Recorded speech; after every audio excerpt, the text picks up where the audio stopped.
కుందన్ బాగ్ హైదరాబాద్లో రిచెస్ట్ ప్లేసెస్లో ఇదొకటి. ఇక్కడుండే పెద్ద పెద్ద బిల్డింగ్స్ అండ్ అందమైన హౌసెస్ అలాగే గ్రీనరీ ప్రజల్ని ఎంతో అట్రాక్ట్ చేస్తుంటాయి. కానీ మీకు తెలుసా, ఇదే ప్లేస్లో ఒక ఇల్లు ఉంది. ఆ ఇంటి ముందు నుండి వెళ్ళాలంటే ఇప్పటికీ జనాలు భయపడుతూనే ఉంటారు.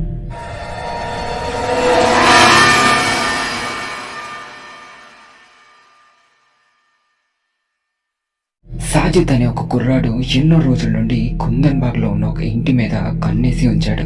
ఎందుకంటే సాజిద్ ఒక దొంగ. కుందన్ బాగ్లో ధనవంతులు ఎక్కువగా ఉంటారు. అందువల్ల సాజిద్ కుందన్ బాగ్లో ఉన్న ఒక ఇంటి మీద కన్నేశాడు.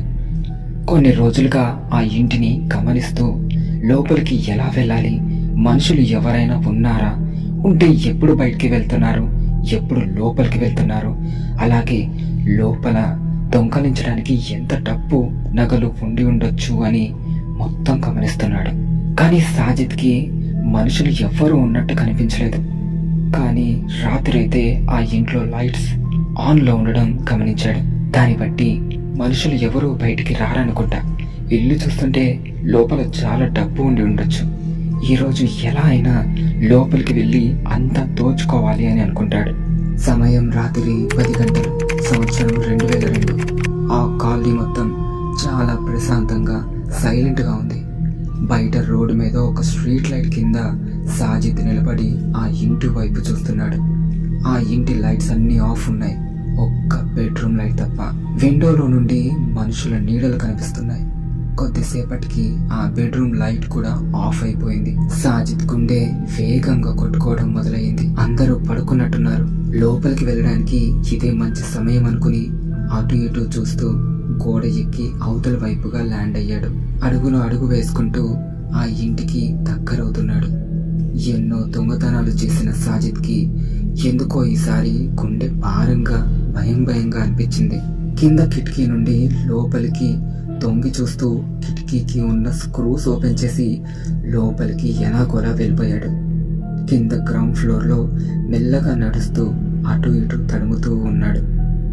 కానీ సాజిద్కి డబ్బులు కానీ విలువైన వస్తువులు కానీ దొరకలేదు. అప్పుడే ఎవరో నడుచుకుంటూ కిందకి వస్తున్నట్టు సాజిద్కి మెట్లు దిగుతున్న సౌండ్ రావడంతో వెంటనే పక్కనే ఉన్న కబోర్డ్లోకి దూరుతాడు. మెల్లగా కబోర్డ్ డోర్ సగం తెరిచి బయటికి చూస్తున్న సాజిద్కి ఒక మహిళ మెట్లు మీదుగా కిందకి రావడం కనిపిస్తుంది. తను కరెక్ట్గా ఆ కబోర్డ్కి ఎదురుగా వచ్చి నిలబడి ఆ కబోర్డ్ వైపు చూస్తూ కొంతసేపు నిలబడిపోతుంది. సాజిద్కి తన ఫేస్ క్లియర్గా కనిపిస్తుంది.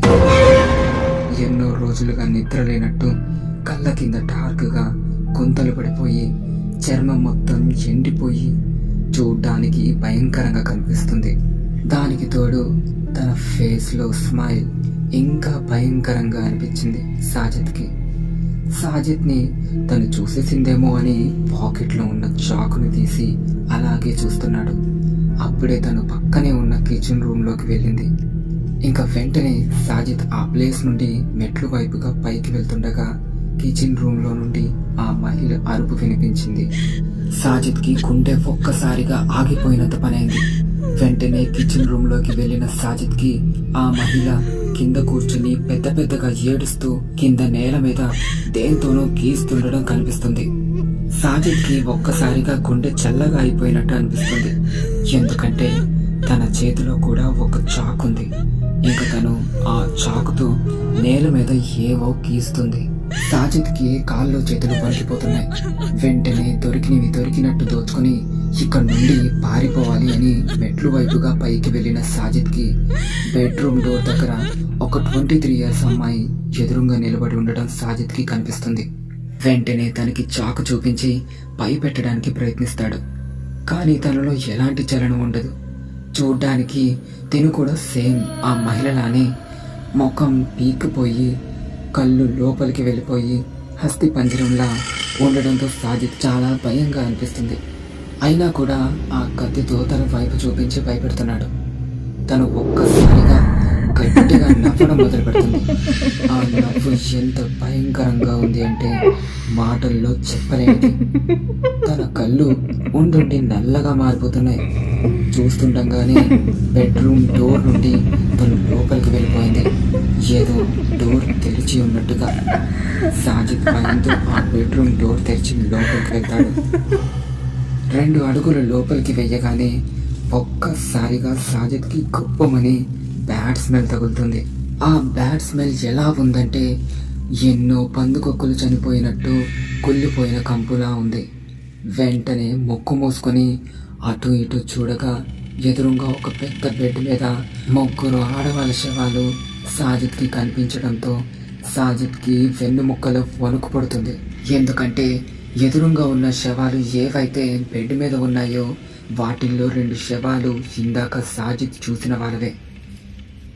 ఎన్నో రోజులుగా చచ్చిపడుండి పూర్తిగా కుళ్ళిపోయి బాడీ మొత్తం పురుగులు పాకుతూ ఈగలతో చాలా ఘోరంగా ఉన్నాయి. ఇంకా క్షణం ఆగకుండా వెంటనే సాజిద్ ఆ ఇంటి నుండి బయటికి పరిగెత్తుకుంటూ వెళ్ళిపోతాడు. అటు ఇటు చూస్తాడు. ఎవరైనా చూస్తే దొంగతనం కాదు హత్య చేశాను అనుకుంటారేమో అని అనుకుని తానే స్వయంగా పోలీస్ స్టేషన్కి వెళ్ళి జరిగిందంతా పూసగొచ్చినట్టు చెప్పేస్తాడు పోలీసులకి. అది విన్న పోలీసులకి విచిత్రంగాను వింతగాను అనిపించింది. సాజిద్ని తీసుకుని స్పాట్కి చేరుకుంటారు. తీరా చూస్తే సాజిద్ చెప్పినట్టే బెడ్రూమ్లో పోలీసులకి 3 ఆడవాళ్ళ డెడ్ బాడీస్ కనిపిస్తాయి. డెడ్ బాడీస్ని చూసిన పోలీసులు షాక్ అయిపోతారు. ఏంట్రా, నువ్వే వీళ్ళని 5 రోజుల ముందు చంపేసి ఇప్పుడు మా దగ్గరికి వచ్చి కొత్తగా కదల్లి తప్పించుకుందాం అనుకుంటున్నావా అని అంటారు. లేదు సార్, నిజంగానే నాకు ఏం తెలియదు. జరిగింది మీకు చెప్పాను. నాకు దాంట్లో ఎటువంటి సంబంధం లేదు. ఒకవేళ నేనే చంపుంటే మీ దగ్గరికి ఎందుకు వస్తాను సార్ అని అంటాడు సాజిద్. ఆ డెడ్ బాడీస్ని పోస్ట్మార్టంకి పంపిస్తారు. సాజిద్ని కస్టడీలోకి తీసుకుంటారు.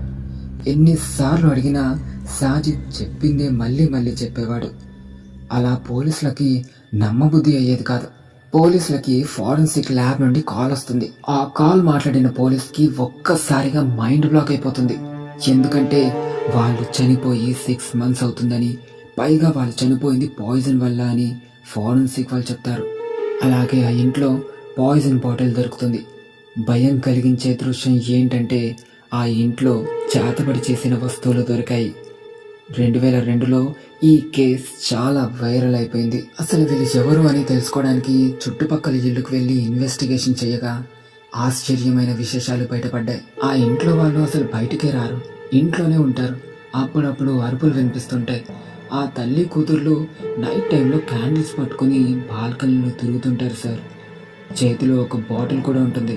ఆ బాటిల్లో ఎర్రగా లిక్విడ్ ఉంటుంది సార్ అని కొంతమంది, చెత్త పడేయడానికి బయటికి వచ్చినప్పుడు చూస్తూ ఉండేవాళ్ళమని కొంతమంది, లైట్స్ వెలుగుతూనే ఉంటాయని, ఇలా ఎంతో మంది వాళ్ళని 2 రోజుల ముందు, వారం ముందు చూసామని కొంతమంది చెప్పగా పోలీసులకి వెన్నుపూసలో వణుకు పుట్టింది. చెక్ చేస్తే అసలు ఆ ఇంటికి పవర్ కనెక్షనే లేదని తెలిసింది. మరి లైట్స్ ఎలా వెలిగేవి? చుట్టుపక్కన వాళ్ళు 6 months బ్యాక్ చనిపోయిన ఈ 3 ఆడవాళ్ళని ఎలా చూశారు?